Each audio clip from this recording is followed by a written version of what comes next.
I'm seeing a trend that is starting to rock my world.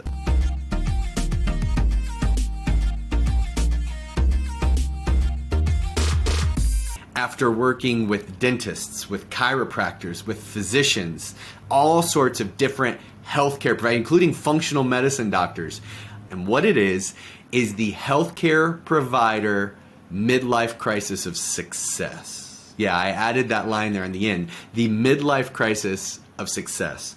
I used to say that this was happening between ages 35 and 45. I'm going to even dial it in even more. The majority of the healthcare providers I'm seeing suffering from this are between the ages of 38 and 42. And you know what else? They are ridiculously successful. Not a single one of them is not a multi-millionaire. In other words, by this age, whatever it is, 38 to 42, they have built a business that is as or more successful than they've ever dreamt of.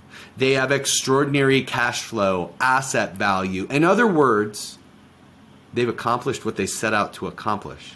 I think that's part of the challenge.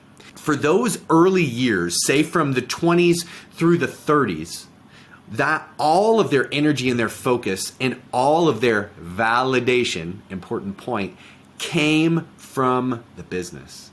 It came from additional revenue and the additional health and the impact that they were creating. It came from additional team members, watching the team members grow in number and in capability.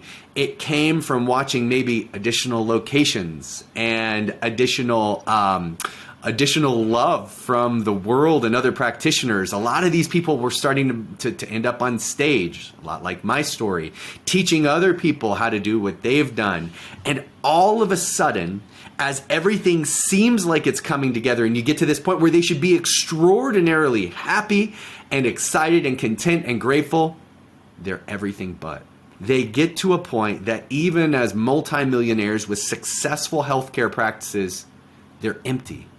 And they're wondering, what's next inside of my life? And is this all that there is? And they're saying, for all the glory and validation that the world's given me for what I just built in my healthcare practice, what about validation for my family? Because maybe I've missed the boat there. Maybe I've been keeping score by the wrong scoreboard, right? I'm seeing this in every healthcare vertical. And I'm seeing it consistently.